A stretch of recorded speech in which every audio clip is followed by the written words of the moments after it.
सभी स्टूडेंट को good afternoon. मैं आज आपके सामने बहुत ही महत्वपूर्ण टेंस, पास्ट परफेक्ट टेंस के बारे में बताने जा रहा हूं, जो कि काफ़ी इम्पोर्टेंट भी है और उसके विषय में हम आपसे सभी बच्चों से चर्चा करना चाहते हैं और सभी बच्चों को अच्छी तरीके से पास्ट परफेक्ट टेंस के बारे में समझाने जा रहे हैं। तो चलिए शुरू करते हैं पास्ट परफेक्ट टेंस के बारे में। आइए जानते हैं, देखते हैं। देखिए, पास्ट परफेक्ट टेंस एक भूतकाल टेंस है जिसकी पहचान यहाँ पे दी गई है। आप लोग साफ साफ देख सकते हैं कि इस टेंस के वाक्यों के अंत में चुका था, चुकी थी, चुके थे, या था, ये थी, ये थे आदि शब्द आते हैं। पास्ट परफेक्ट टेंस में हेल्पिंग वर्ब हैड के साथ वर्ब की थर्ड फॉर्म का यूज किया जाता है। मैंने पहले ही बताया था कि जितने भी परफेक्ट के टेंस आते हैं उनमें हमेशा वर्ब की थर्ड फॉर्म का ही प्रयोग किया जाता है। तो यहाँ पे हेल्पिंग वर्ब का मतलब होता है सहायक क्रिया। सहायक क्रिया इसमें केवल हैड का प्रयोग होगा, बल्कि हैड के साथ किसी भी चीज का प्रयोग नहीं किया जाएगा। तो आप इस चीज का विशेष तौर पे ध्यान रखें। चलिए, आप एग्जाम्पल के माध्यम से आप समझ सकते हैं। देखते हैं कि एग्जाम्पल साधारण परफेक्ट टेंस किस प्रकार से बनाया जाता है। आसमान में सितारे चमक चुके थे। देखिए, आसमान में सितारे चमक चुके थे, तो हमने यहाँ पे किस तरीके से बनाया है कि आसमान में द स्टार्स, जो सितारे हैं उनको पहले हमने लिया है स्टार्स, द स्टार्स। उसके साथ में हेल्पिंग वर्ब हैड का यूज किया है। सोन यानी चमक चुके थे, ठीक है। और कहाँ चमक चुके थे? इन द स्काई, आसमान में जो है सितारे चमक चुके थे। और उसके बाद में आगे बढ़ते हैं। आगे देखिए, यहाँ पे लिखा है नोट। कुछ बिंदुओं को यहाँ पे आपको इस टेंस के में कुछ बिंदुओं को नोटिस करना है, समझना है, अन्यथा आपको दिक्कत होगी। तो देखते हैं, भूतकाल में एक के बाद एक दो कार्य समाप्त होते हैं। यानी इस टेंस में एक के बाद दूसरा कार्य भी समाप्त होता है। इस टेंस में दो कार्यों का वर्णन होता है। इस टेंस में दो कार्यों का वर्णन होता है जब एक दूसरे कार्य से पहले समाप्त हो जाता है। हमारा कहने का मतलब यह है कि जब एक कार्य दूसरे कार्य से पहले समाप्त हो जाता है और दोनों कार्य जो है वो भूतकाल में ही समाप्त होते हैं। दोनों कार्य जो है वो भूतकाल में समाप्त होते हैं।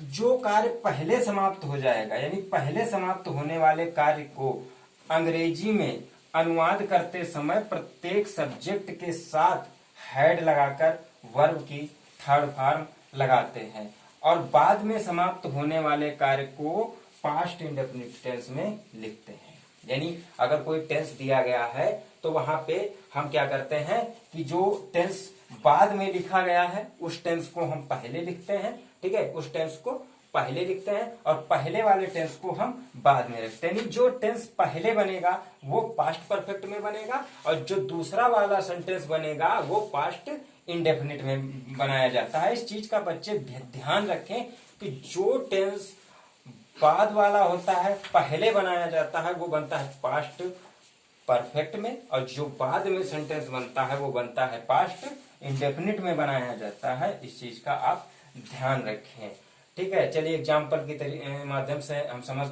लेते हैं।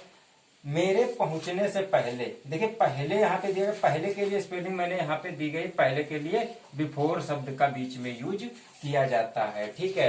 तो यहाँ पे दिया गया द ट्रेन हैड लेफ्ट, क्योंकि यहाँ पे देखिए मेरे पहुंचने से पहले गाड़ी छूट चुकी, तो गाड़ी छूट चुकी थी उस टेंस को मैंने पहले लिखा है। तो ये चुकी थी, ये कौन सा टेंस हो गया? पास्ट परफेक्ट हो गया, ठीक है। ये पास्ट परफेक्ट है, तो पास्ट परफेक्ट अगर सेकंड वाला पार्ट पास्ट परफेक्ट में दिया गया है तो द ट्रेन हैड लेफ्ट, यानी ट्रेन छूट चुकी थी। ये लेफ्ट यहाँ पे थर्ड फॉर्म लगाए गए, द ट्रेन हैड लेफ्ट, ठीक है। तो यहाँ पे ये पहला सेंटेंस बनेगा वो पास्ट परफेक्ट में बनेगा, द ट्रेन हैड लेफ्ट, ठीक है। और उसके बाद में पहले के लिए क्या लगाएंगे? बिफोर। और दूसरा वाला जो सेंटेंस हमारा ठीक बन रहा है वो पास्ट इंडेफिनिट में बन रहा है, मेरे पहुंचने से पहले, यानी आई रीच्ड द स्टेशन, मेरे पहुंचने से पहले, ठीक है। मेरे पहुंचने से पहले गाड़ी छूट चुकी थी, ठीक है। अब आगे देखते हैं नोट। यदि वाक्य में पहले या पूर्व शब्द आया है, ध्यान दें, अगर सेंटेंस में कहीं पर किसी भी वाक्य में अगर पहले या पूर्व शब्द आया है तो वाक्य के अंतिम खंड की अंग्रेजी पहले लिखते हैं। फिर ध्यान दें, यदि वाक्य में पहले या पूर्व शब्द आया है तो वाक्य के अंतिम खंड की अंग्रेजी पहले लिखते हैं और पहले वाक्य को, जो पहले वाक्य बनाया जाएगा उसको पास्ट परफेक्ट में लिखा जाएगा तथा अंतिम वाक्य को पास्ट इंडेफिनिट में बनाते हैं।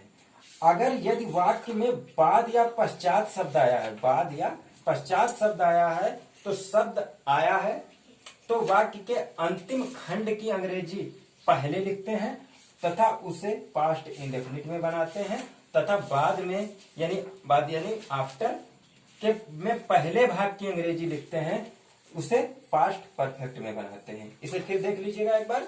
यदि वाक्य में बाद या पश्चात शब्द आया है तो वाक्य के अंतिम खंड की अंग्रेजी पहले लिखते हैं तथा उसे पास्ट इंडेफिनिट में बनाते हैं तथा बाद आफ्टर पहले भाग की अंग्रेजी लिखते हैं। मतलब कंडीशन सिमिलर है, थोड़ा चेंज है। अगर किसी टेंस में पहले शब्द आया है तो बाद वाला जो सेंटेंस बनेगा वो पहले पास्ट परफेक्ट में बनेगा और दूसरा जो सेंटेंस बनेगा वो पास्ट इंडेफिनिट में बनेगा। अगर किसी भी सेंटेंस में बाद या पश्चात शब्द आया है तो अंतिम खंड की अंग्रेजी जो है वो पहले लिखी जाती है। दोनों सेंटेंसों में बात ये सत्य है। लेकिन अगर किसी सेंटेंस में बाद या पश्चात शब्द आया है तो बाद वाले टेंस की जो ट्रांसलेट होगा पहले खंड में वो पास्ट इंडेफिनिट में बनेगा और बाद वाला सेंटेंस जो बनेगा वो पास्ट परफेक्ट में बनेगा। इस चीज को आप ध्यान रखें। चलिए देखते हैं, दोनों सेंटेंस यहाँ पे दिए गए हैं तो दोनों सेंटेंसों को हम देख लेते हैं। जैसे देखिए पहला सेंटेंस दिया गया है कि मरीज के आने से पहले, देखिए यहाँ पे पहले शब्द दिया गया है, ठीक है, पहले कहो या पूर्व कहो, मरीज के आने से पहले डॉक्टर जा चुका था, ठीक है। तो यानी पहले जब सेंटेंस दिया जाएगा तो ये जो दूसरा वाला सेंटेंस यहाँ पे दिया गया है ये पहले बनाया जाएगा और ये पहले जब बनाया जाएगा तो ये पास्ट परफेक्ट में बनाया जाएगा और पास्ट परफेक्ट की सहायक क्रिया हैड होती है। आप ध्यान से सुन लीजिए। द डॉक्टर हैड गॉन, देखिए डॉक्टर जा चुका था, ठीक है, डॉक्टर जा चुका था। फिर उसके बाद में हम पहले किस पे लगाए, बिफोर, इसके मरीज के आने से। तो ये दूसरा जो सेंटेंस बनेगा वो बनेगा पास्ट इंडेफिनिट में, क्योंकि द पेशेंट केम इसलिए लगा क्योंकि ये पास्ट इंडेफिनिट का टेंस है। चलिए इसके बाद में आगे देखते हैं।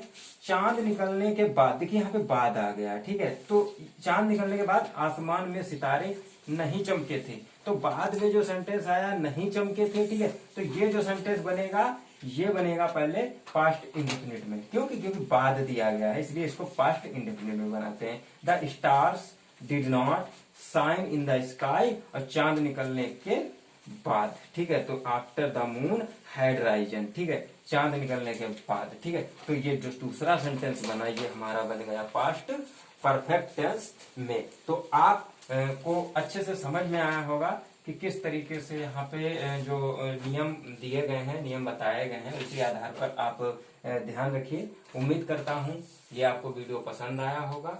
धन्यवाद।